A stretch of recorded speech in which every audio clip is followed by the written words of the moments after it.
The Young Human Soldier. Part 1. Marcus Chen stared at his empty apartment and sighed.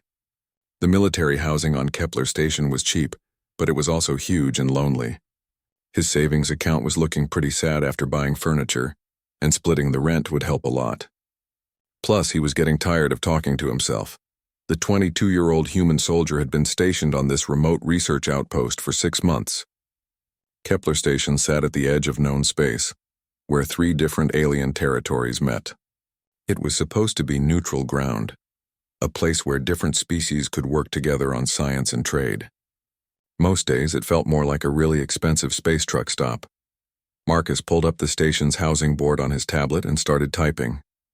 He kept it simple and honest, the way his grandmother had taught him back on Earth. Looking for roommate to share 2-bedroom apartment in Sector 7.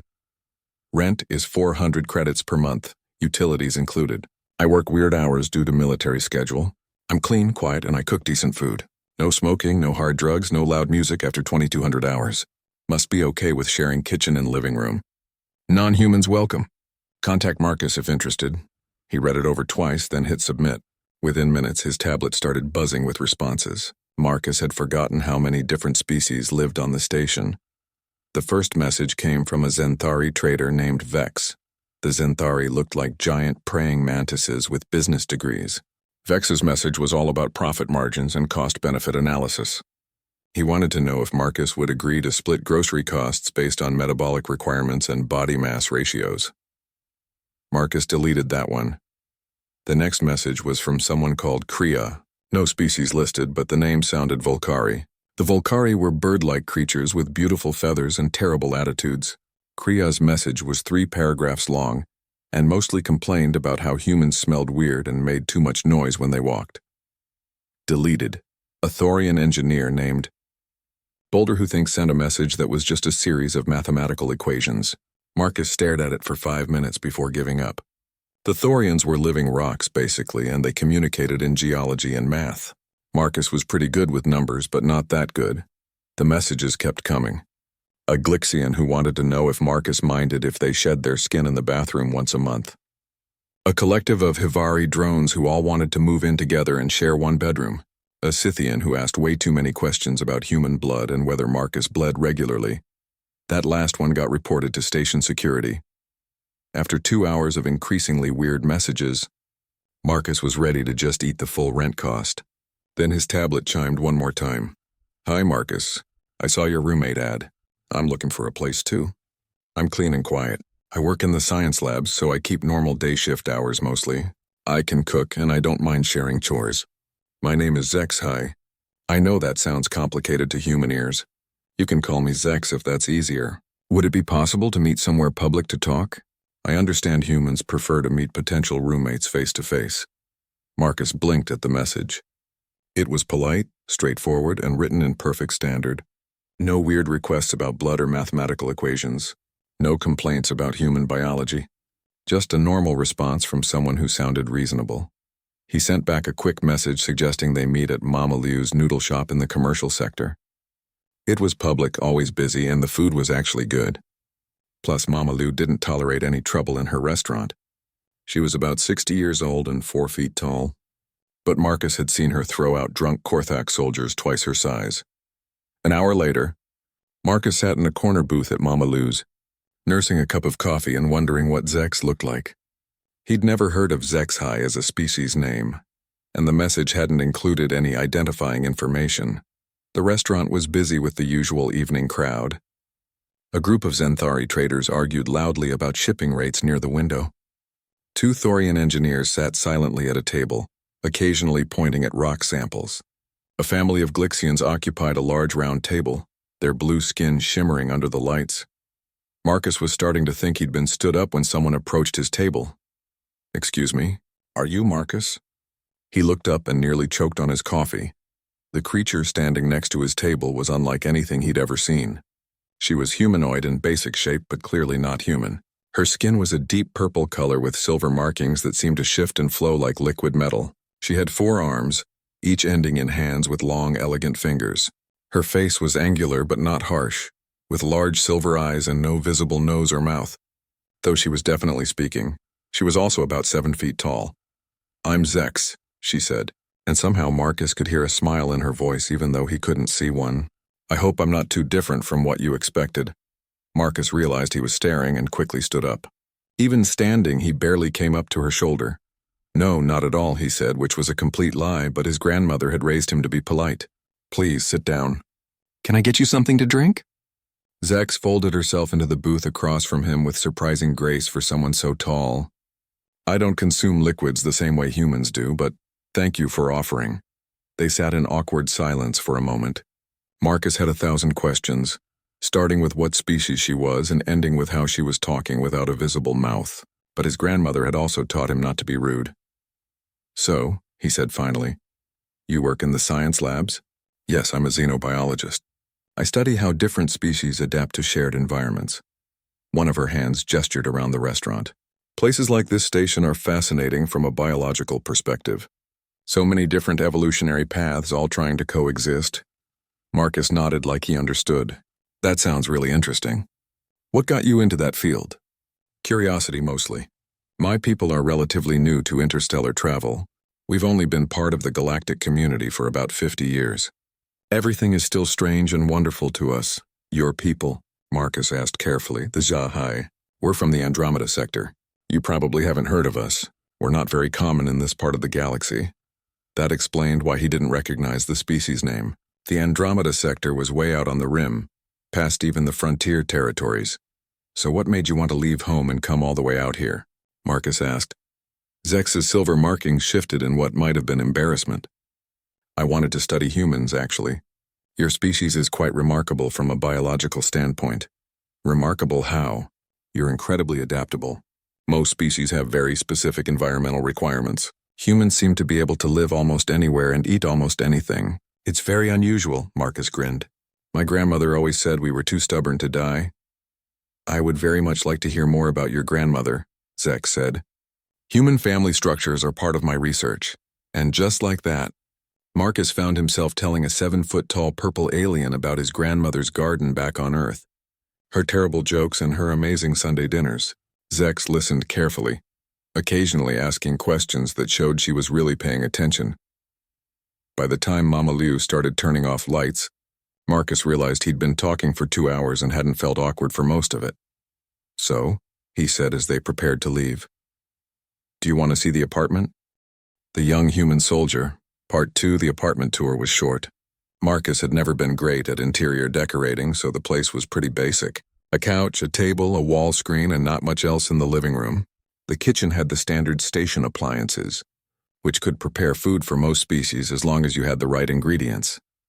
This would be your room, Marcus said, opening the door to the spare bedroom. It's got the standard environmental controls so you can adjust temperature, humidity, air pressure, whatever you need. Zex walked into the room, her head nearly touching the ceiling. She looked around carefully, checking the light fixtures and testing the firmness of the bed.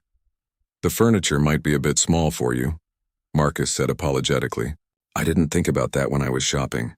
That's fine. Sahai don't use furniture the way humans do. I can make adjustments. She turned to face him. The room is perfect, actually. The view of the nebula through the window is beautiful. Marcus looked out the window. He'd gotten used to the swirling colors of the Kepler Nebula, but seeing Zex appreciate it reminded him how amazing it really was. So, he said, want to be roommates? Very much, yes. They shook hands, which was interesting because Zex had 4 of them. Marcus wasn't sure if he should shake all 4 or just one, so he went with one and hoped for the best.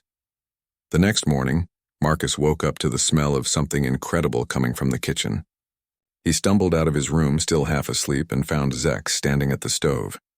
All 4 of her arms were busy with different tasks, stirring, seasoning, and flipping what looked like pancakes. Good morning, she said without turning around. I hope you don't mind. I wanted to make breakfast as a thank you for letting me move in. I definitely don't mind, Marcus said, sitting at the small dining table. That smells amazing. What is it? A traditional Zhahai breakfast bread, but I modified the recipe to be safe for human consumption. I spent most of last night researching human dietary requirements. She set a plate in front of him. The pancakes were purple, like her skin, but they tasted like the most delicious combination of vanilla and cinnamon he'd ever experienced. This is incredible, he said around a mouthful. You said you researched human dietary requirements? Yes, I wanted to make sure I didn't accidentally poison you. Your species can't process several compounds that are harmless to Zahai. Marcus paused with his fork halfway to his mouth. You research everything, don't you? It's what I do. Zex sat across from him with her own plate. I like to understand things. Over the next few days, Marcus learned that Zex researched everything obsessively. She had files on optimal human sleep patterns, preferred entertainment formats, social interaction requirements, and exercise needs. She treated his daily routine like a fascinating scientific study. It should have been annoying, but somehow it wasn't. Zex wasn't studying him like a lab rat. She was trying to understand him so she could be a better roommate. When she learned that humans needed social interaction, she started asking about his day when he came home from work. When she found out that humans enjoyed shared meals, she began timing her cooking so they could eat together. The strange thing was, it worked both ways. Marcus found himself researching Zahai culture in his spare time.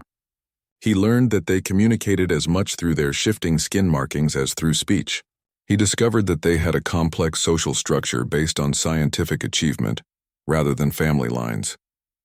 He found out that Zex was actually quite young for her species, barely out of her equivalent of college. You're the first human I've ever lived with, she told him one evening, as they watched a documentary about Earth's oceans. Actually, you're the first human I've ever had a real conversation with. Really? But you're studying humans. Most of my research has been observational, watching humans in public spaces, analyzing communication patterns, studying dietary habits. I never had the opportunity to actually interact with one on a personal level. Marcus looked at her curiously. What made you decide to answer my roommate ad? Zex's markings shifted to what Marcus had learned was embarrassment. Scientific curiosity. I saw an opportunity to conduct field research. So I'm your research project? You were, Zex said quietly. But not anymore. What changed? You did. She turned to face him. The first night when you talked about your grandmother, I realized I wasn't observing a specimen. I was talking to a friend. Marcus felt something warm in his chest. You consider me a friend? Is that the right word? Zahai don't have an exact equivalent. We have research partners, family units, and breeding clusters, but the concept of friendship is new to us. Friendship is when you choose to spend time with someone because you enjoy their company, Marcus explained. You care about them, you want them to be happy, and you're willing to help them when they need it. Zex's markings shifted through several colors. Then yes, I would very much like to be your friend. The apartment felt different after that conversation. Less like a living arrangement and more like home. Zex started leaving little gifts for Marcus. Interesting rocks from the geology lab, exotic fruits from the hydroponics bay, data chips with music she thought he might enjoy. Marcus responded by teaching her human games, showing her his favorite movies, and introducing her to the art of making coffee. The other residents of their sector started to notice them too. Mrs. Patterson from next door, an elderly human archaeologist, would always wave when she saw them together. The Thorian family down the hall began nodding in greeting when they passed in the hallway, which was apparently a big deal for Thorians, but it was the night Marcus came home from a particularly rough day that really showed him how much things had changed. His commanding officer had spent the entire day yelling at everyone about some missing supplies. That turned out to be in the wrong warehouse. Then Marcus had to pull double duty because another soldier called in sick. By the time he got home, he was exhausted, frustrated, and ready to punch something. He walked into the apartment planning to grab a beer and collapse on the couch, but stopped when he saw Zex in the kitchen. She was making something that smelled like chicken soup, and her markings were the soft blue color he'd learned meant she was worried. Rough day? She asked without turning around. How did you know? You walk differently when you're tired. Also, you usually call out a greeting when you come home. Tonight you just sighed. Marcus slumped into a chair. Yeah, it was pretty bad. Zex set a bowl in front of him. It looked like chicken soup and smelled like chicken soup, but he'd learned not to assume anything when it came to Zex's cooking. It's an Earth recipe, she said, reading his expression. I found it in the cultural database under comfort foods. The entry said humans often eat this when they're feeling stressed or unwell. Marcus took a spoonful. It tasted exactly like his grandmother's chicken soup. How did you... I may have asked Mrs. Patterson for advice. She said the key was using real chicken stock, not the synthetic substitute. Marcus felt his throat tighten slightly. You made me chicken soup because I had a bad day? Is that wrong? The research suggested no, Marcus said quickly. It's perfect. It's exactly right. They ate in comfortable silence for a while. Outside, the nebula cast shifting colors through their window, and Marcus realized he couldn't imagine living anywhere else. Zex, he said finally. Thank you.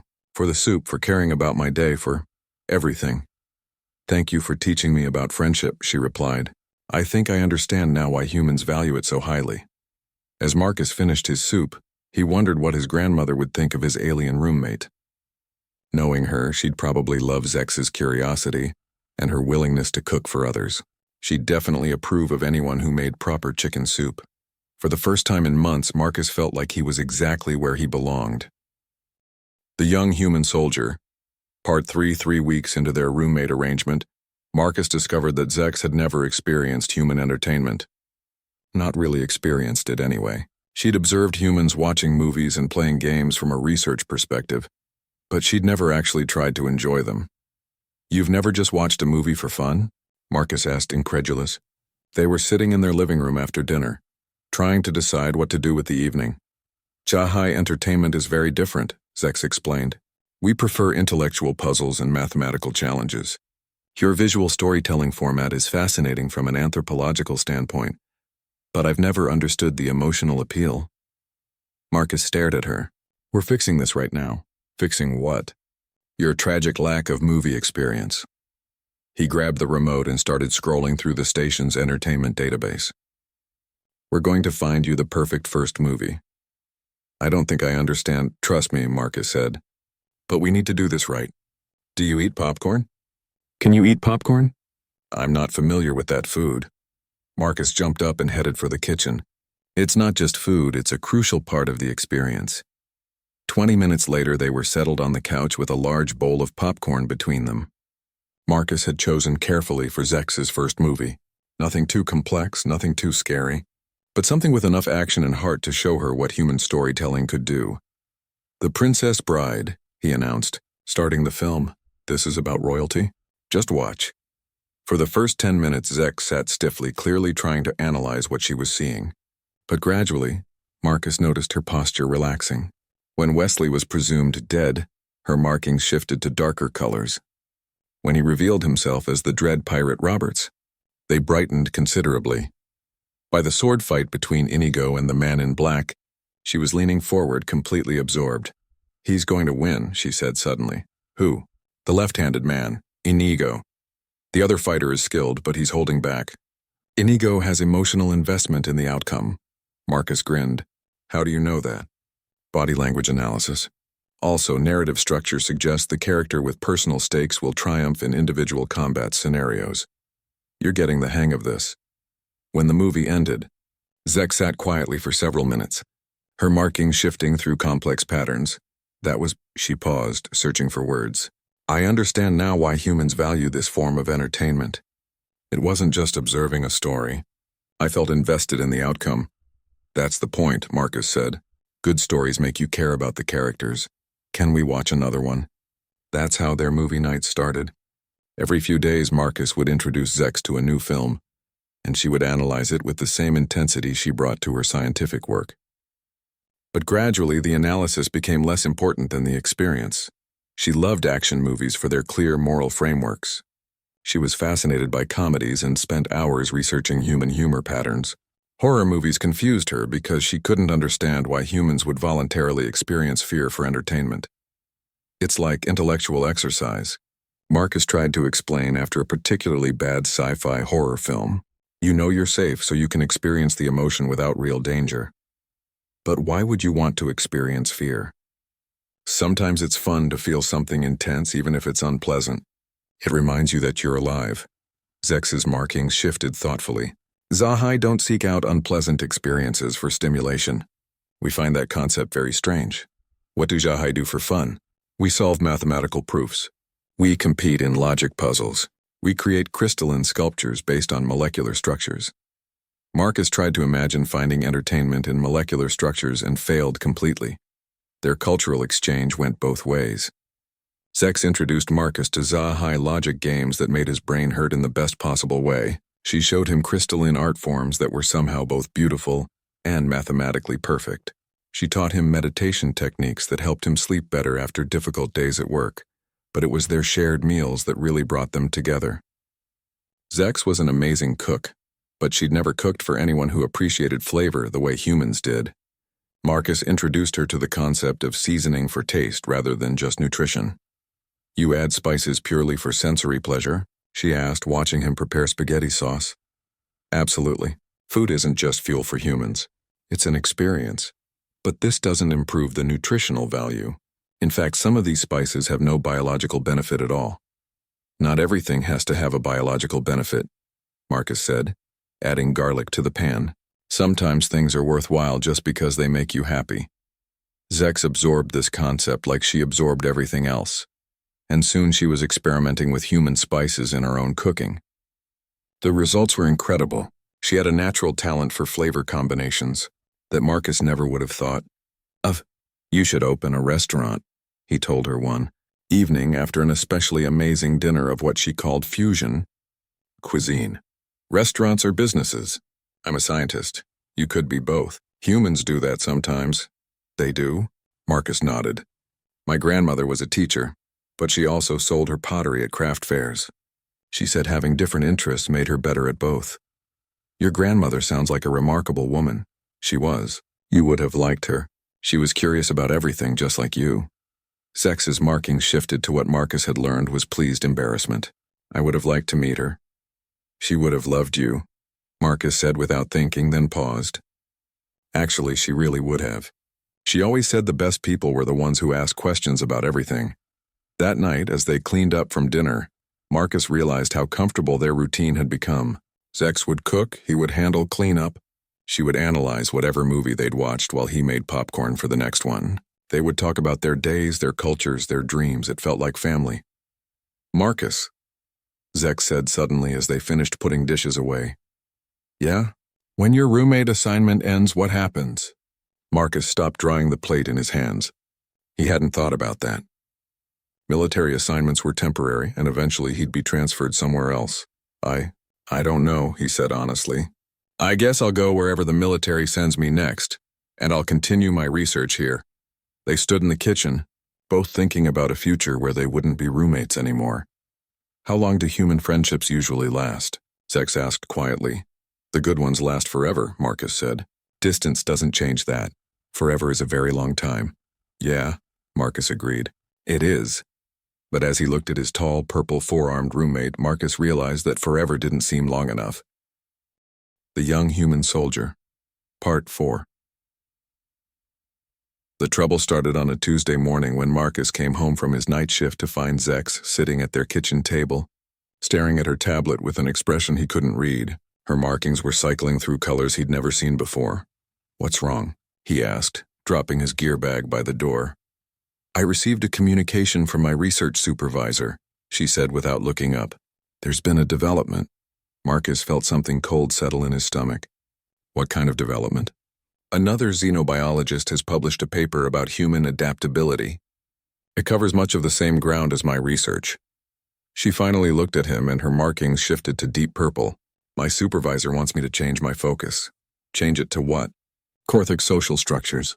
They want me to transfer to the Korthak research station in the Vega system." Marcus sat down heavily. The Korthak were warrior philosophers who lived in the opposite direction from Earth. If Zex transferred there, they might never see each other again. "When?" he asked. 2 weeks.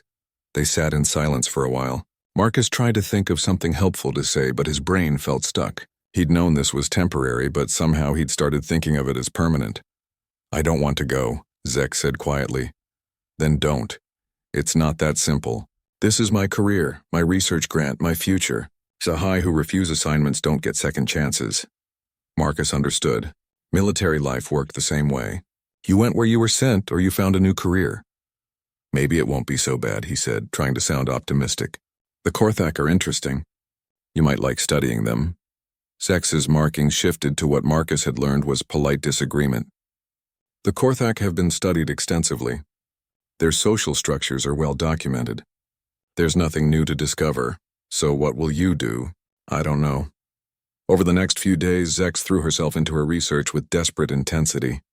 She worked longer hours, took detailed notes on everything, and barely slept. Marcus tried to be supportive, but watching her stress herself made him feel helpless. It was on Friday that things got complicated. Marcus was coming off duty when his commanding officer called him into her office. Commander Sarah Rodriguez was a tough, fair woman who'd served on frontier stations for 20 years. She didn't waste time with small talk. "Chen, how well do you know your roommate?" Pretty well, ma'am. Why? Someone's been asking questions about her research. Specifically, about her access to classified human behavioral data. Marcus felt his heart skip. What kind of questions? The kind that make security nervous. Apparently, there's concern that she might be gathering intelligence on human military personnel. That's ridiculous, Marcus said immediately. Zex is a legitimate researcher. She's studying adaptation patterns, not military secrets. Commander Rodriguez raised an eyebrow. Zex? Dr. Zex, hi. My roommate. Right. Here's the thing, Chen. I know you're friends with this alien, and that's fine. But if there's even a possibility that she's been using you to gather sensitive information, I need to know. Marcus stared at his commanding officer. Ma'am, with respect, whoever is making these accusations doesn't know what they're talking about. Zex has never asked me about military operations, troop movements, weapon systems, or anything else classified. She asks about human culture, family structures, and dietary preferences. People can gather intelligence in subtle ways, Chen. Not Zex. She's the most direct person I've ever met. If she wanted to know something classified, she'd probably just ask and then be confused when I told her I couldn't answer. Commander Rodriguez studied him for a long moment. You're sure about this? Completely sure, ma'am. All right. But Chen, watch yourself. If these accusations gain traction, it could affect your career too. Marcus left the office feeling sick. Someone was trying to cause trouble for Zex, and he had no idea who or why. When he got home, he found Zex in her room, packing her few belongings into storage containers. You're leaving early? He asked. I received another message from my supervisor. The transfer has been moved up. I leave tomorrow. Marcus felt like someone had punched him in the gut. Tomorrow? There's been some kind of complication with my research status here. My supervisor thinks it would be better if I relocated immediately. What kind of complication? Zex's markings shifted through several dark colors. Someone has accused me of conducting unauthorized research on human military personnel. I know, Marcus said grimly. My commanding officer just told me about it. You knew? I knew someone was asking questions. I told her the accusations were stupid. Are they? Zex asked quietly. Marcus stared at her. What do you mean? I have been studying you, Marcus. Your behavior patterns, your social responses, your cultural background. Is that so different from intelligence gathering? Yes, Marcus said, louder than he intended. You were studying me as a friend, not as a target. There's a huge difference, is there? I've learned about human family structures through your stories about your grandmother. I've observed human emotional responses through your reactions to entertainment. I've analyzed human dietary preferences by watching what you eat. If someone wanted information about humans, I've gathered quite a bit. Marcus felt his world tilting. Zex, do you think you've been spying on me?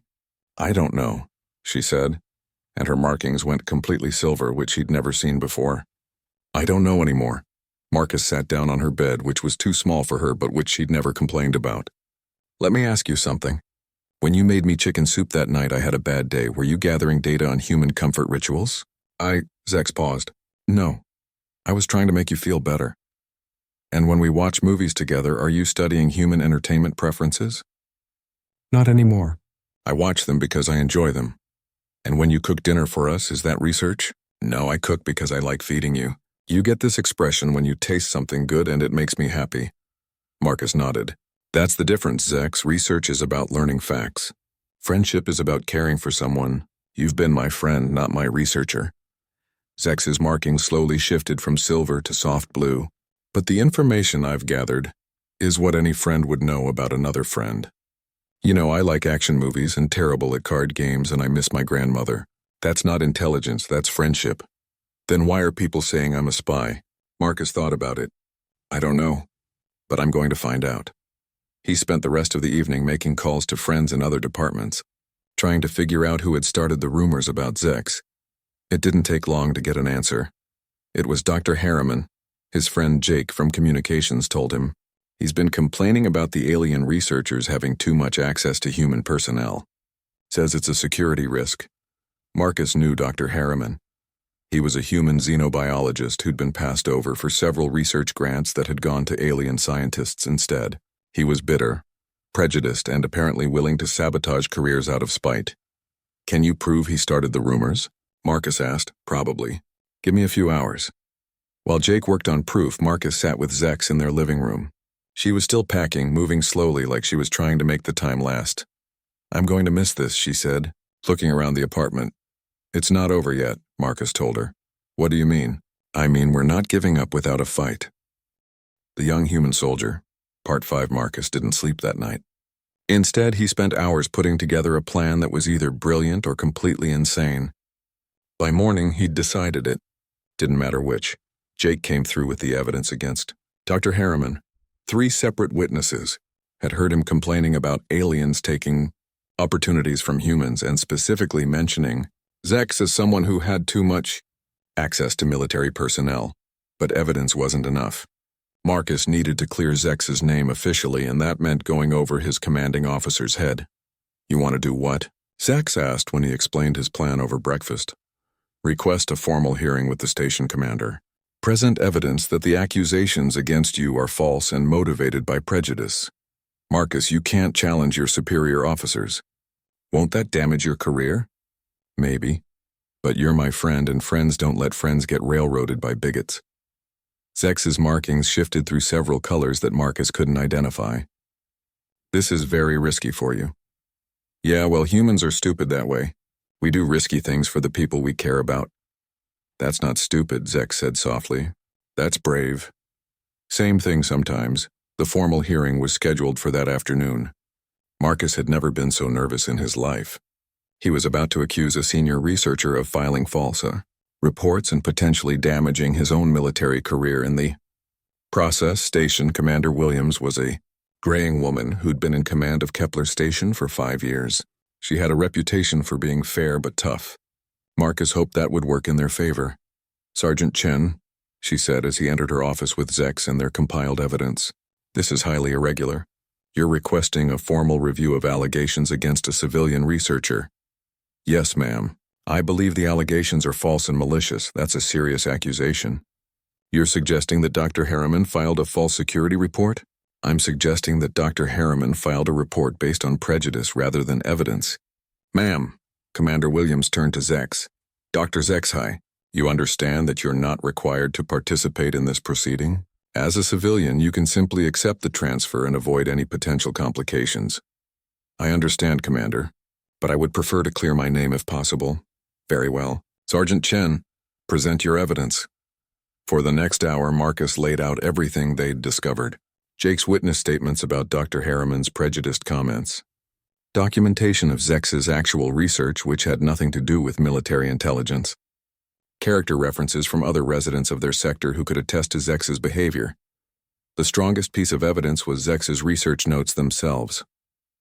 She'd been keeping detailed records of her work, and they clearly showed that her focus was on cultural adaptation, not security information.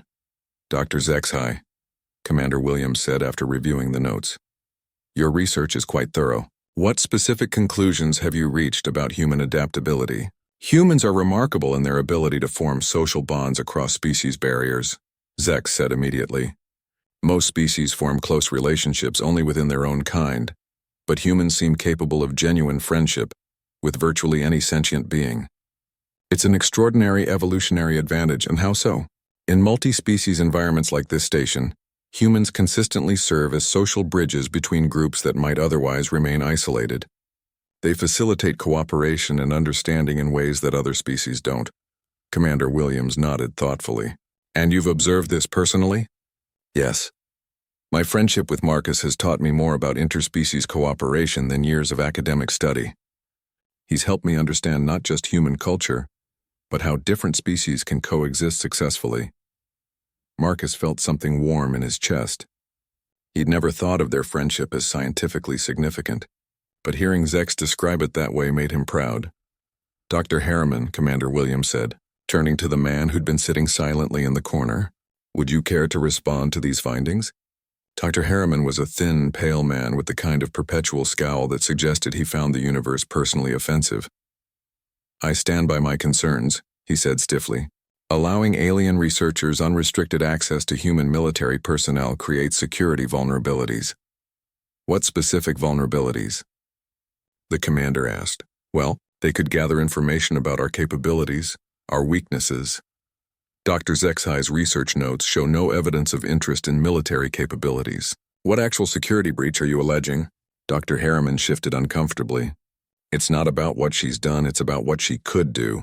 These aliens shouldn't be trusted with sensitive access. Dr. Harriman, Commander Williams said coldly, are you suggesting that all non-human researchers are inherently untrustworthy?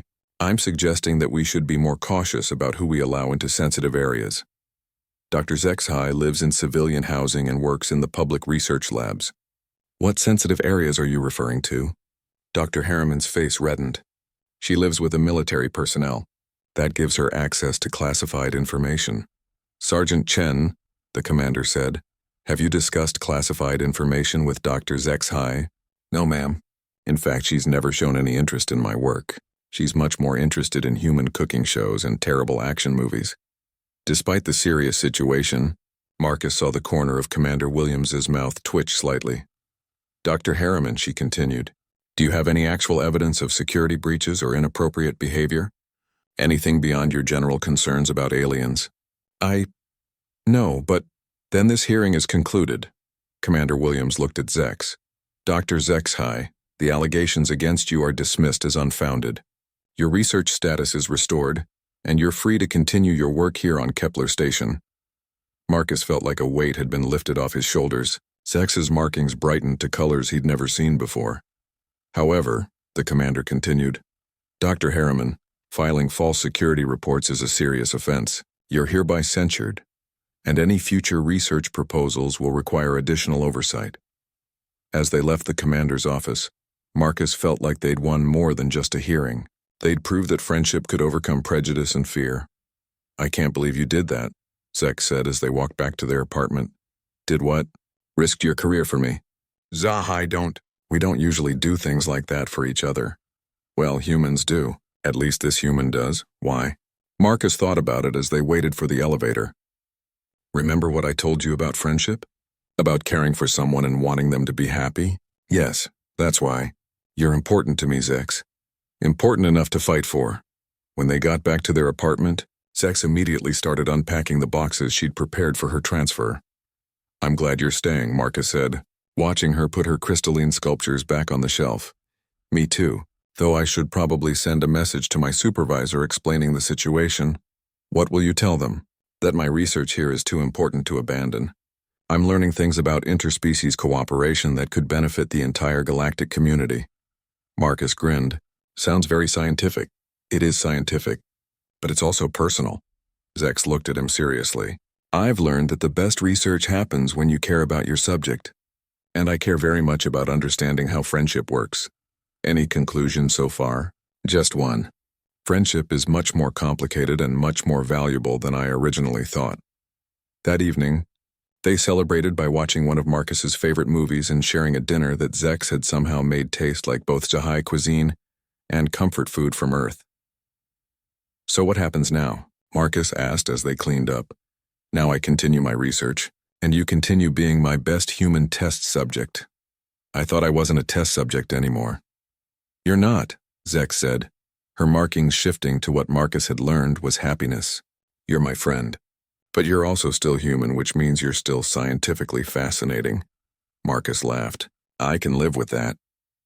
As they settled in to watch another movie, Marcus realized that their friendship had survived its first real test. Whatever challenges came next, they'd face them together. The Young Human Soldier. Part 6. 6 months later, Marcus got the news he'd been dreading.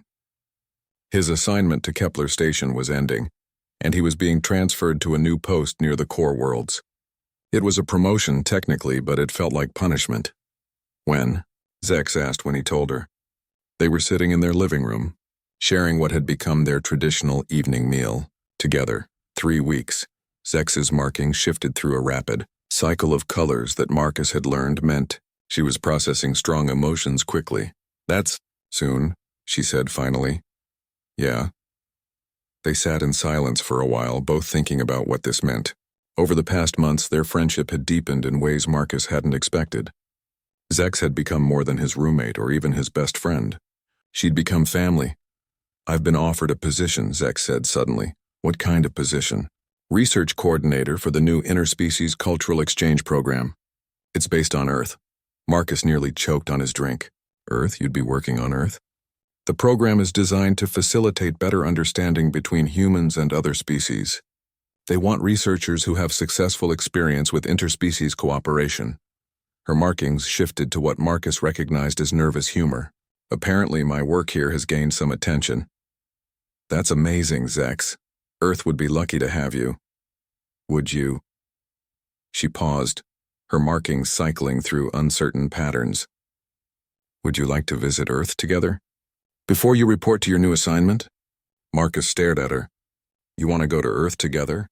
I've never seen the planet that produced humans. After studying your species for so long, I'm curious about your homeworld.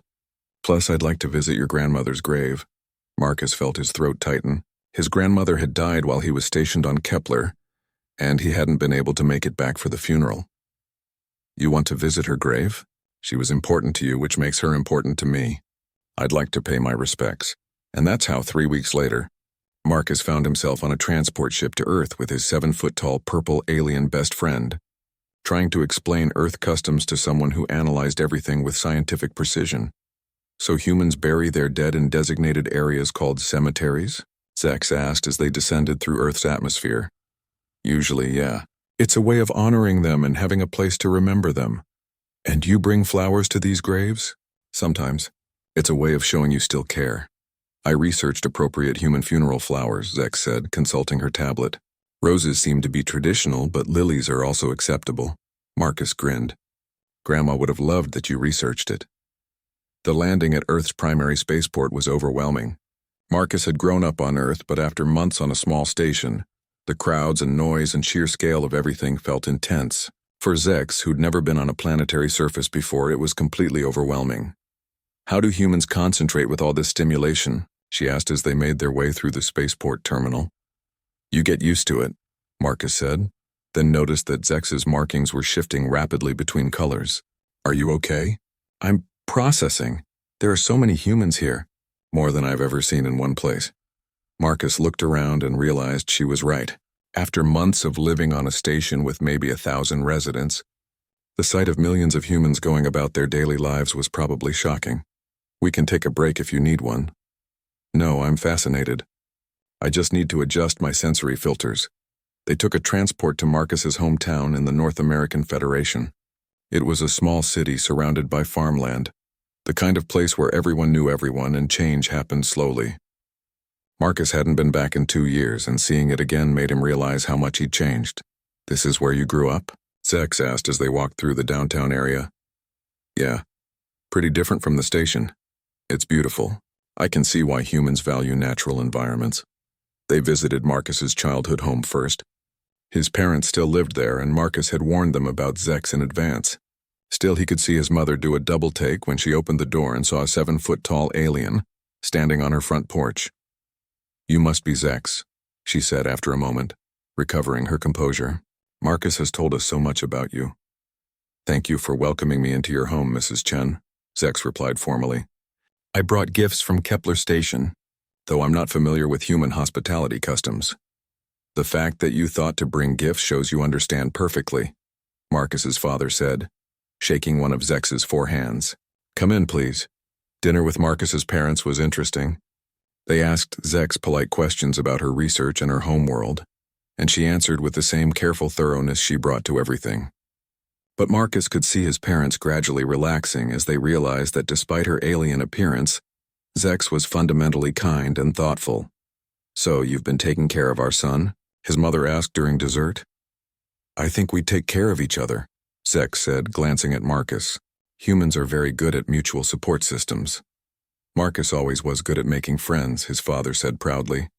After dinner, Marcus showed Zex around the house, pointing out photos and mementos from his childhood. She studied everything with intense curiosity, asking questions about human family structures and child-rearing practices. "Your parents are very similar to you," she observed. "How so?" "They ask questions about things they don't understand, but they're not afraid of differences. They made me feel welcome even though I'm obviously alien to them. That's just how they are. Good people."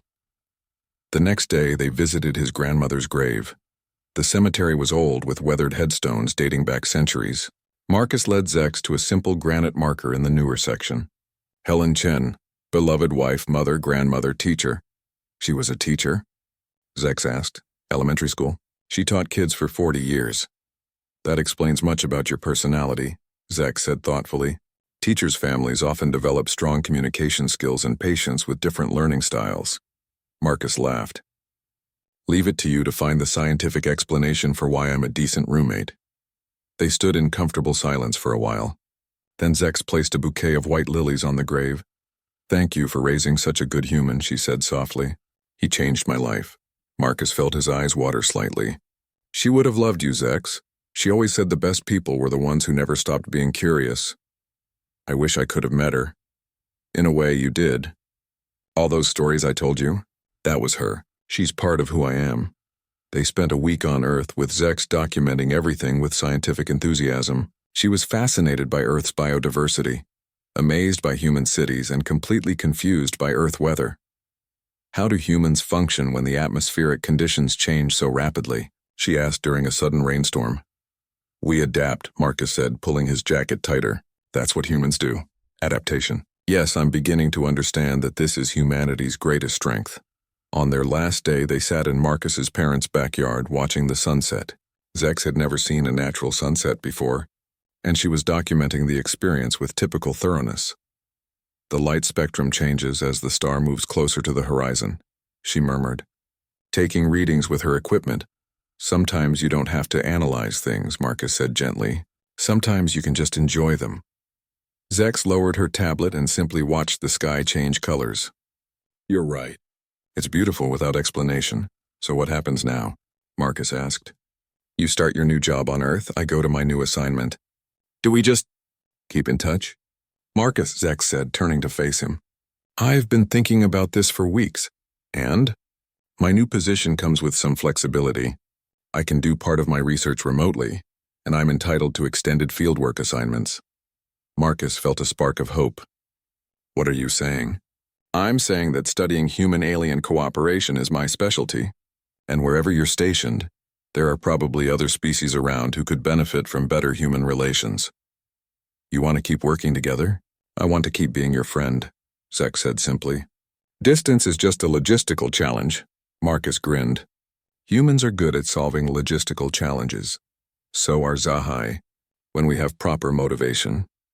As they sat watching the stars appear in Earth's darkening sky, Marcus realized that their friendship had evolved into something neither of them had planned. It wasn't just interspecies cooperation anymore. It was family, chosen and cherished. "Hey, Zex? Yes? Thanks for answering my roommate ad." "Thank you for posting it," she replied, her markings shifting to the warm gold color that Marcus had learned meant happiness. "It was the best decision I never knew I was making." In the distance, Earth's cities lit up like scattered stars, and Marcus thought about all the humans and aliens living and working together across the galaxy. Maybe Zex was right about humanity's gift for adaptation. Maybe their friendship was proof that the universe was smaller and more connected than anyone realized. "Ready to see what comes next?" he asked. "With you?" "I'm ready for anything." And under Earth's vast starry sky, a young human soldier and his alien best friend began planning their next adventure together.